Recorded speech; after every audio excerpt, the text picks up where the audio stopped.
We hold on to our suffering. That's what ego is. It's a grasping tendency.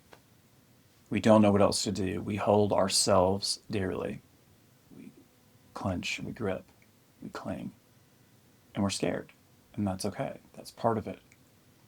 When we practice, we put ourselves in the stream of the teaching, and it starts to relax. Now, I'm holding this. I'm just going to show you. Imagine this is your suffering, or a piece of it. Conditioned thinking, in a sense, crystallized over time into a chunk of suffering. Eckhart Tolle calls that the pain body. It's layers and layers of conditioned experience of suffering that kind of hardens into a certain sense of self, or a component of self that's probably been there a long time. And we're practicing, say we're at a retreat, or we're doing an intensive practice, and we're doing it, in a sense, successfully. And so self starts to relax, ego starts to open. We put ourselves in the stream of the teaching. We're doing our practice. Ego starts to relax a little bit.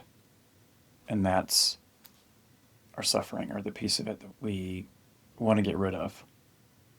And when we want to get rid of it, again, we can't get rid of it by wanting to get rid of it and then acting in a dualistic sense, because there's always judgment built into it. Like, I'm over here and it's over there and I want it gone. It doesn't work that way because it's connected. We're doing it. We're doing it. We're gripping to it. We're clenching. This is all the times we clenched in the past, from when we were little kids all the way up till we're our current age, probably. It's a chunk of conditioning, and it causes suffering. It's painful. It makes us act in ways that we don't want to act, or they're not skillful, not compassionate, whether toward ourselves or others. We're like, okay, I want to be rid of this. So ego relaxes a little bit. The suffering is a component of self, and we grip onto it. When we relax it in our practice, we're just relaxing, we're suspending that clenching or gripping activity. Our job is just to be present, become still, be aware, allow thoughts, feelings, sensations. Sometimes the feelings are difficult emotions, learning to sit with those. We tend to just do that. I'm scared, what do I do? And we've still got the suffering, it's still there. It's a habit. So we're practicing. The point of it is just to be present, be still, allow that clenching to relax a little bit. It's paradoxical. We don't get rid of it by trying to get rid of it, because ego tries to get rid of itself, and all it knows is this. We don't get rid of it. We suspend ego and just sit with it. And sit with it. And sit with it. And sit with it. Are you bored yet? At some point, a hawk swoops down and takes it away. This isn't a hawk. This is an owl. The owl comes down and flies away with it. Okay, not really. But it's like that. When does that happen? I don't know. It's not my business. As Byron Katie says, your progress is not your business. Give it up. Let it go. Be with it. This chunk of suffering cannot be taken from me when I'm clenching it, because the truth is uncompromising. It knows when you're cheating. Like, I'm going to let it go, but that thumb is holding it right there. Like, see? Look how relaxed and serene I am. And there's that one part that's got it. It's not going to happen. Let it go. What is that? That's when I start to get scared. I might feel sadness. Just be with that. Remember, it's thought, feeling, and sensation. Feel it. Be aware of whatever judgments allow it in some timeless dimension of now. It's like a magic trick. First it's there, then it's gone. It's magic. This little piece of absurdity is suffering. This is where we hurt. This is where wars start. The worst forms of violence and suffering. The worst kind of stuff that we don't even want to talk about, think about. that happens every day. It's happening right now on this planet. People hurting other people. It starts with us. So this is a part perhaps where maybe I'm hurting myself. This pattern is causing me to overeat, take drugs, hurt other people. It's hard for me to say other people when I'm in a space like that. When I say I hurt myself, what about myself? What about everyone else? I'm just one of many. How am I treating people? And yeah, it seems ridiculous. It is ridiculous. And yet it's got our name on it. It's got our family history. My daddy and his daddy and my great great great granddaddy, that's the way they did it, and they stabbed each other with bayonets, and by God, that's the way I'm going to do it. It's ridiculous. And maybe it's not violent like that. It often is. And much worse. Maybe it's just I'm living a aimless life. I'm unsatisfied. I'm unhappy. I don't know what to do. I don't know what to do with myself. Suicide is a real problem. And I do not recommend it, just to be clear. Don't harm yourself. Don't do yourself in. I call that rule number 1. Don't do it. If you do it, it's like waiting in a long line at the DMV. And you're halfway through. And you quit and you leave the line. You're like, I'm out of here. And then you go out the exit and it curls right back around and then you're at the end of the line. The judgments, the patterns, the structures that force us to do violent things, whether it's to ourselves or to someone else, it continues until we let it go. You can't just check out. There's no checking out. Maybe it's not self-harm. Maybe it's drugs. I'm not going to say I've never done any chemical substance in my life, and yet I realize that it is not the answer. Food's not the answer. Work is not the answer. Adrenaline-fueled adventures are not the answer. They can be fun. Maybe. The question is, who am I? Why am I doing this? Whatever it is. This channel is called Wake Up to Reality, and we talked with James Wood on there because, so you know who's talking, I guess, but our nonprofit organization is called Wake Up to Reality. WUTR, Wake Up to Reality. In short, we call it WUTR because it's easier to say. I used to sometimes text my wife. I'd be thinking about her and I want to send her something. I'd say, what are you doing? This is before we even had this organization, and I would spell it WUTR because it's cute, right? What are you doing? Just a little endearment. What are you doing? So it has that fond association for me. And that's the question. What are you doing? What are you doing? There may be some people out there seeing this and immediately thinking, oh, there's no doer. No one does anything, and it's an illusion. So shut up, thinking they won the internet that day. The fact is, we cannot help but do things, or we die. If you don't eat, you're going to die. That's pretty well established science at this point.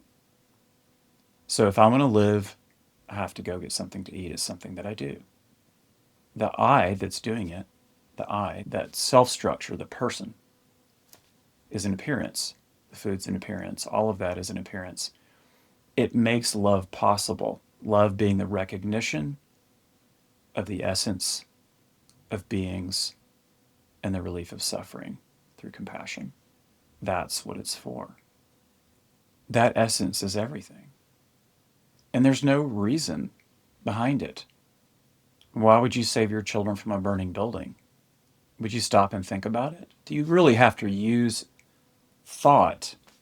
Do you have to cogitate on it a bit? Whether you're going to save your beloved children from a burning building. No, you just do it. So it's, in a sense, proactive. And, you know, the question, is there a doer? There's no time. Literally, no time. Do the thing. No one's telling you to do it, and you don't have to do it. But if you don't save your children from a burning building, what does that say about you? And that's not a judgment. There's suffering and there's a release of suffering. The relief of suffering. We do it because we love. As Byron Katie says, that's what love does. Why do anything? That's what love does. When we become aware of that dimension of stillness, it's an essence and an activity. Often we speak of it in terms of consciousness. Consciousness is both an essence and an activity. It's something we are and it's something we do. When I say we, I don't mean the self. I mean, in our essence, we give ourselves to that stream, put ourselves in the stream of the teaching, and it does it, and we are that. Awakening is just awareness of what we are, and we just do it all the time. The doing is an illusion because it's participating in this appearance that we call the world that we've created with our mind. Selves, others, objects, all of that. In the midst of that, we suspend the ego activity and we become more loving. We become kinder, more generous. We have better boundaries. It sounds like compassion means that you're a doormat. It does not mean that. If you're really present, you're going to see charlatans coming from a mile away. You're going to see people that would try to ruthlessly use and exploit you, and they're everywhere. Not everyone does it, but it is really common. It's just how it is. We don't want to see it. We don't like to think of our friends as enemies or family members as people who would manipulate us. It's pretty subtle sometimes not so much. Become present, suspend that selfing activity, give yourself to the stream of the teaching in your practice. Let it do the work. Let spirit cook. Let it happen. Be present. It may take a while. It may not. Is it gradual or sudden? I don't know. What are you doing? Are you selfing? Or are you suspending that and being present? That's really all it is. Allow it and see what happens. Progress will happen when you don't even know what's going on because you're too busy being present. It's enjoyment of the activity of consciousness, the liberating force of truth itself, lived with other beings. When we give ourselves to that timeless dimension, we don't even know what time it is. They say time flies when you're having fun. Have fun. Even if you're feeling terrible, dark memories, if that's the structure I'm dealing with, remember, just let it go. Let spirit cook. If you don't want to call it spirit, call it truth. Call it beingness. Call it God, whatever you want. Oh, it's still there. Oh, it should be gone. Oops. Notice the thought, oh yeah, I'm shitting on myself again. I should be farther along. Wait, who am I? Okay. James says to sit. Ask, to whom does it arise? Be still. Notice. At some point, that suffering will be taken from you. Your job is to sit until the end of time and forget about it. Be present. Get so distracted in that activity of consciousness. Get so distracted by the absolute, so in love with it in a sense, and being present, you just forget. And next thing you know, it's gone. Or not. Or it's like that. We sit with a pattern, we sit, and we want this thing to go away, but we realize that wanting is a resistance to what is. It should be different. Is that true? No. What is. We become more still, more present. We give ourselves to that. Let it happen. Next thing we know, it's gone. And there's another one underneath it. Could be bigger. Sit with that. There may be layers to it. So is it gradual or sudden? How many layers are there? I don't know. Be with it. If we're enjoying the practice, we don't care. our burdens are taken from us and we're just love. And then we can be that for others as well.